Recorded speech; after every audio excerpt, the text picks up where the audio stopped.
All right, good morning to Monday Momentum.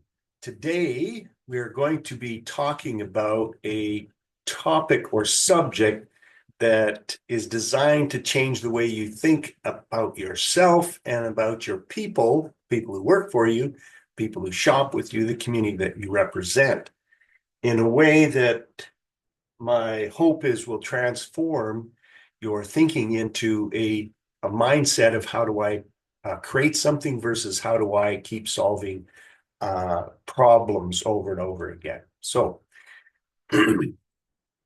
what you can't see might be running your business. And again, my name is Laurie McNaught, and I am your Scale Up Biz Coach, and I will be hosting this event for you this Monday morning.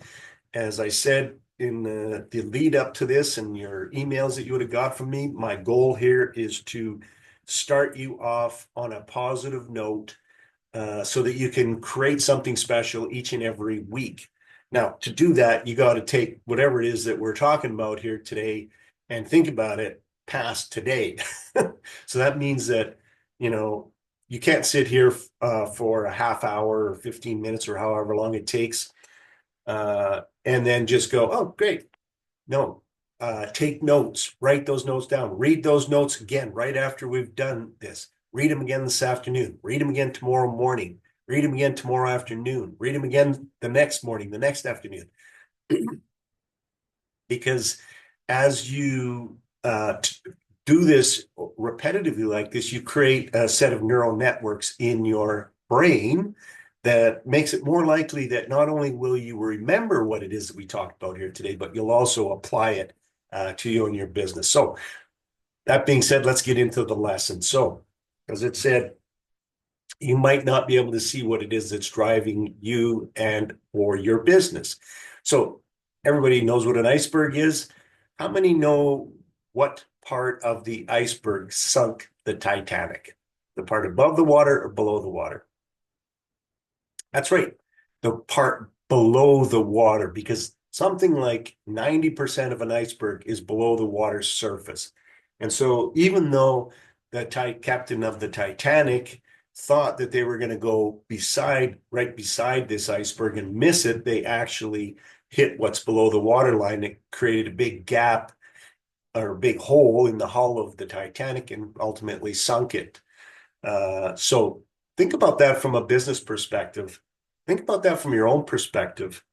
What we see is above the waterline, but what is really in control or what really drives us is what is below the waterline, what we can't see.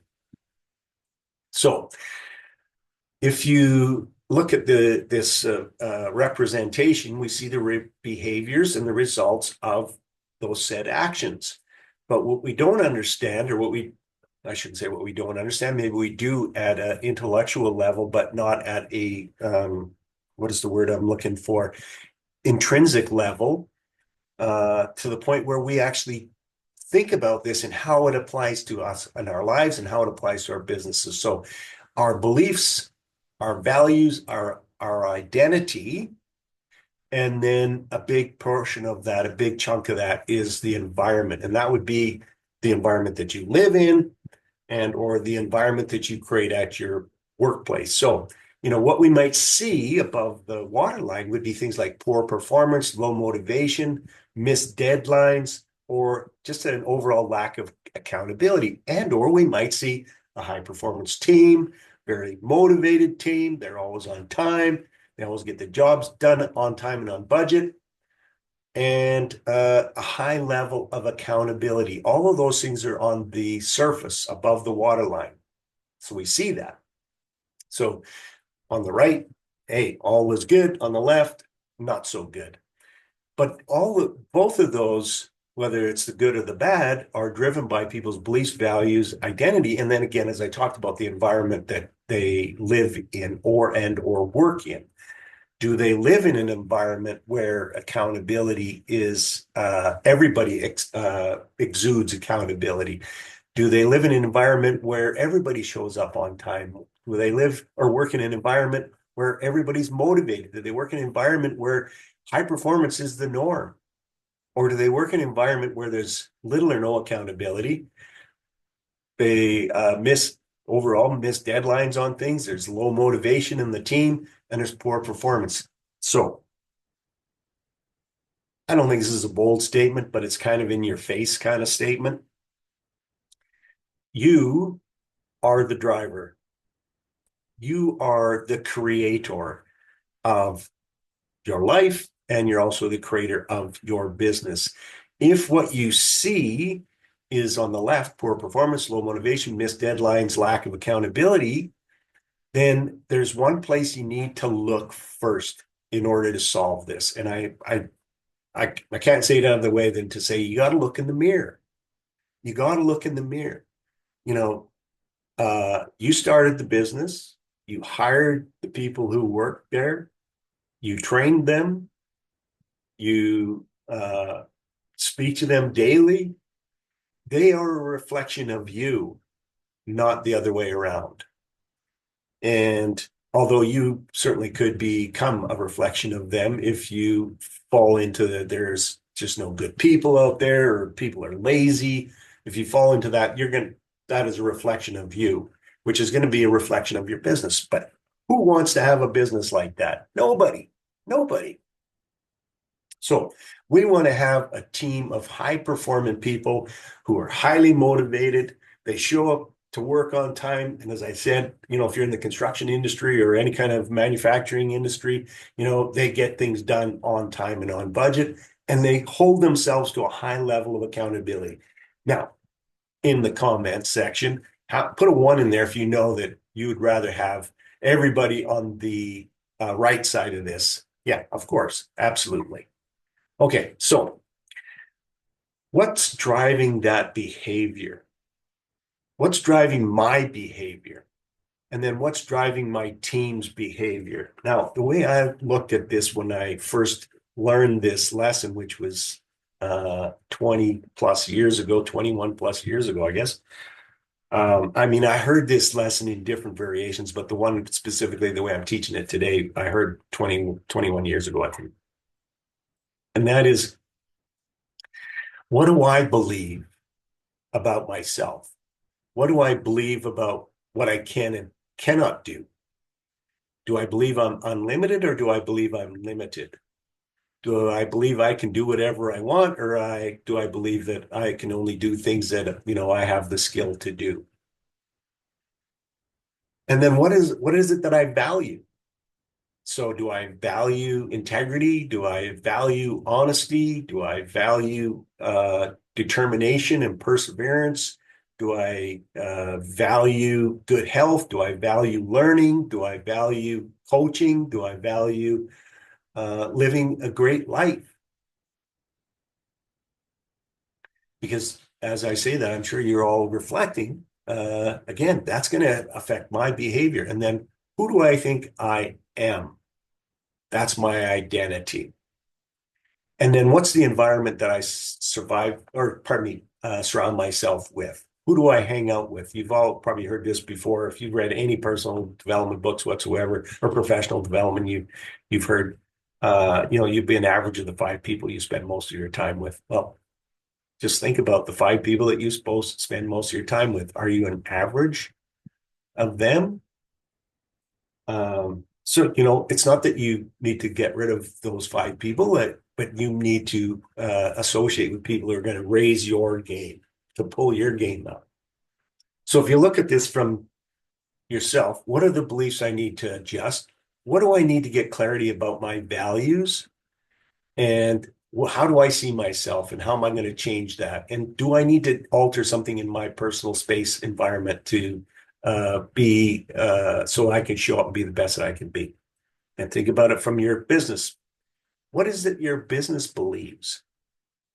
I worked with a manufacturing company a number of years ago, and the owner that I worked with was a partner in the company. The guy that actually, or pardon me, the partner who I think put up most of the money had a different company, but this guy was running this business. He was a nice guy. I liked him.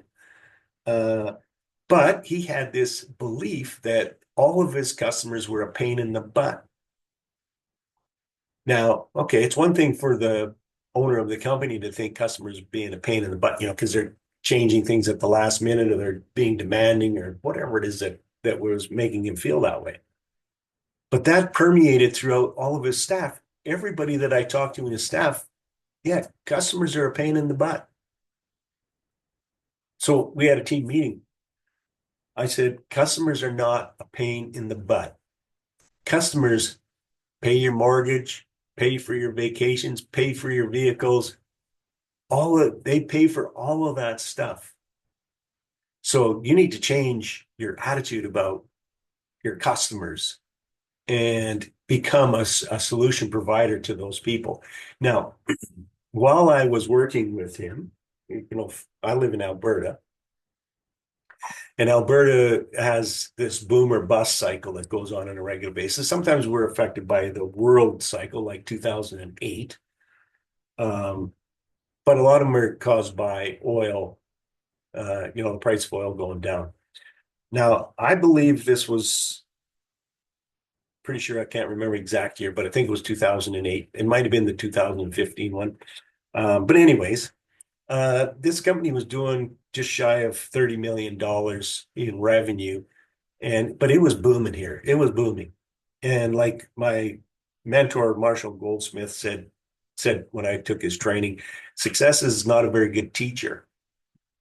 And anybody that's lived in Alberta, man, we've seen so many people that really should not have been in business, but we're in business and we're making lots of money. But then when the economy goes south, they lose everything.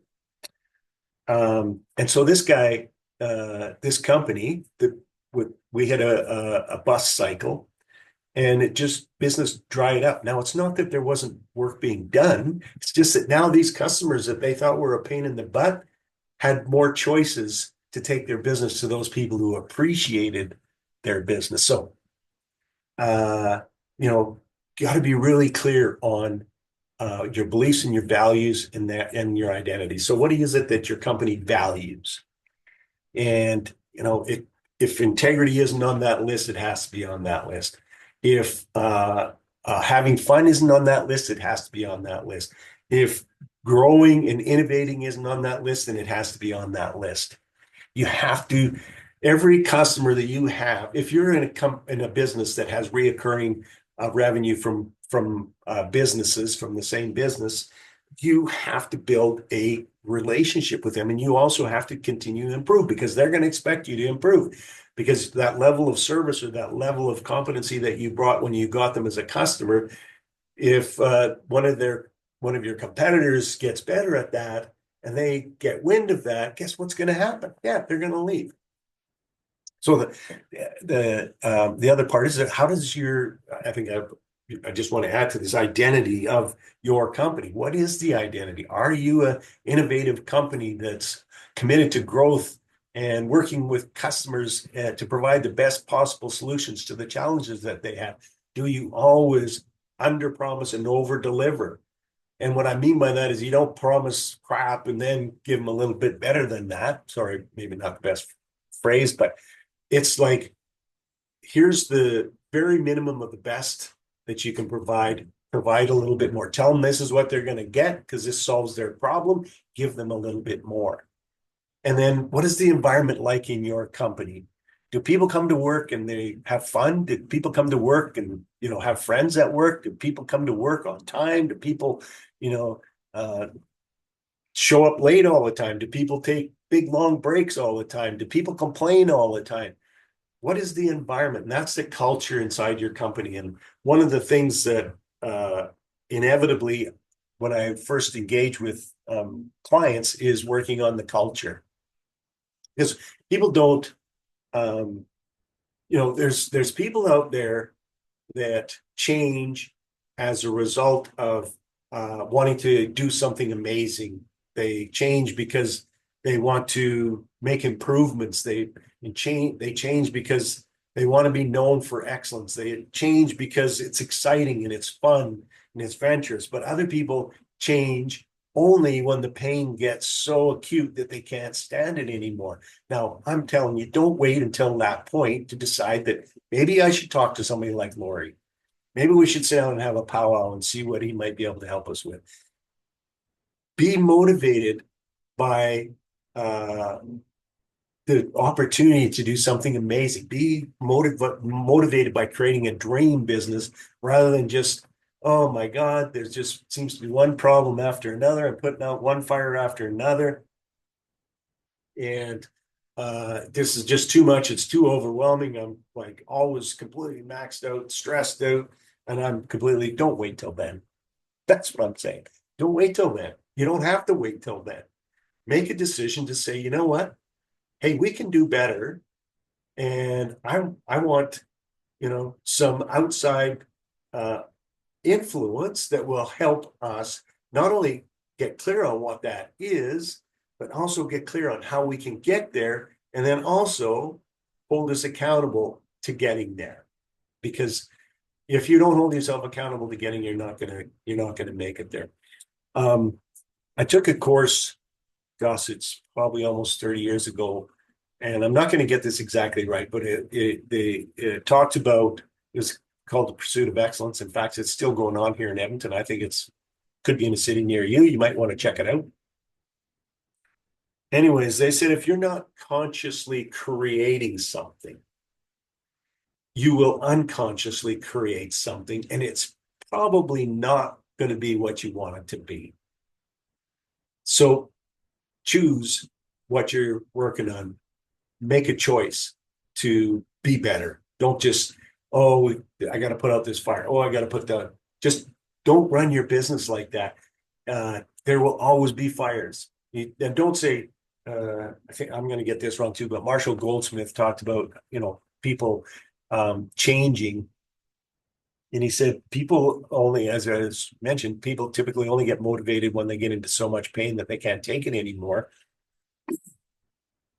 So get to this point where you get really clear on the pleasure that you want to have, you know, whatever that is, more time off, time with family, more travel, more, if you like to have a cottage at the lake, whatever that is, find out and figure out what that is for you. Okay, so let's keep moving along here. So do you have a winning team or do you have a grumpy team? Is your environment toxic or is your environment inspiring? Are your people always in survival mode or in their growth mode? I'm going to talk about that with time that I want to make sure I don't go too long here. Being in survival mode is your fight, flight, or freeze. That's your, danger zone. This is, I'm in danger. I need to be really focused and aware of what's going on around me.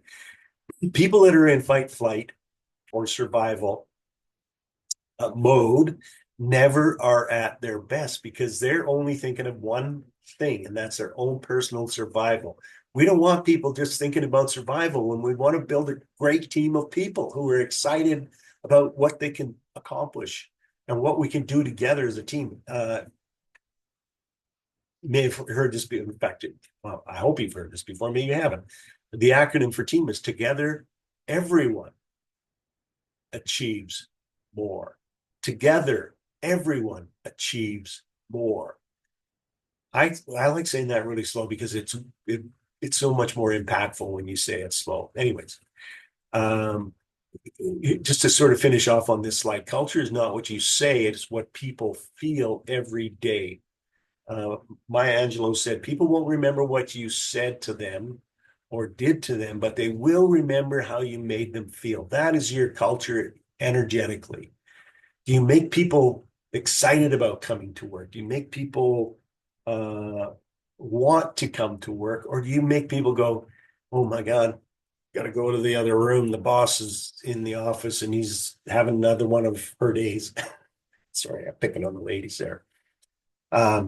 So really think about this iceberg identity when it comes to your team. So long-term action or long-term change is driven more by identity. So changing that identity. So people act in alignment with who they believe they are to be. So who are you? You want better results? Start with your own identity. And this applies to individuals and your organization as a whole. So I put the words I am in there. I am an amazing business coach. I am an amazing presenter. I am a highly focused result-driven person. I am very empathetic. I am very caring. I am a friend. I am funny. Maybe not that funny. Anyways, when you say I am, everything that comes after that is how you view yourself. So here's a little thing for you to do. Just get out a piece of paper, write negative, positive on one side, and just go, I am. And then just sort of let yourself go into this space in your mind and go, what is it that I say to myself? Because you might say, you know what, I'm a SOB, or I'm a, use any other expletive that you can think of. Okay, so build yourself an ideal culture, growth, inspiration, accountable, teamwork, and responsible. If you don't have that, focus on that, because that will change everything, and it'll make it so much more fun for you, and it'll make it so much more fun for your team. And guess what happens when you have a team that's having a lot of fun at work? They treat your customers a lot better. So your identity, it becomes your company's identity. It's not the other way around. Your values shape the culture. Your values shape the culture. Don't let other people's values shape your culture. And your leadership style is part of the environment that you have your team live in. Okay, so 3 real questions here. What reoccurring behavior on your team frustrates you? So write down 2 or 3 or 4 things that frustrate you about your team's behavior. And then ask yourself, what belief, identity, or environmental issue might be driving it? And then write that down as well. And it's a good thing to have one-on-ones with your employee and just ask them about things that are important to them. What do they want out of the work that they're doing there? What is their biggest driving motivator for working there? What is their biggest fear from working there? Anyway, so you want to shift that identity, individual and or organization, and literally transform your business, transform your company from for some of you, it's going to transfer your company to something that it's even better and just fulfills your dreams even more than you thought possible. For other you, it's going to take you out of that stress and anxiety that is the cause of so many business failures, because people can't work 7 days a week, for a decade. They can't do it. It's not possible. And if you're always sort of in that survival mode, then you never get out of there. Okay. So I'm going to end this off. The closing thought is, a big change rarely starts with someone else. That big change starts with you. And it starts with how you see things and how you lead, and what's below that surface line. And use that to help transform your company. So just a quick call to action. If you're ready to dive in deeper, you want to talk to me, go to my website, scaleupbusinesscoach.com and/or lauriemcnaughton.com, and scroll down. There's a discovery button in there. Or pardon me, you can book right into my calendar. It starts with a 15-minute thing. I want to make sure there's some synergy between us, and I'm sure you want to feel that same way before you decide whether you want to go and spend an hour. Because if we go, yep, that was good, really enjoyed that, I feel like we can dive in deeper and learn even more and come up with some solutions, then we'll book a complimentary coaching session, and where we'll dive in deeper and understand what the causes of the challenge, what the challenges are that you're facing, and then talk about what the causes are, and then talk about the solutions for that. And if you want to learn more about me, go to scaleupbizcoach.com, and you can learn all you ever wanted to know about me.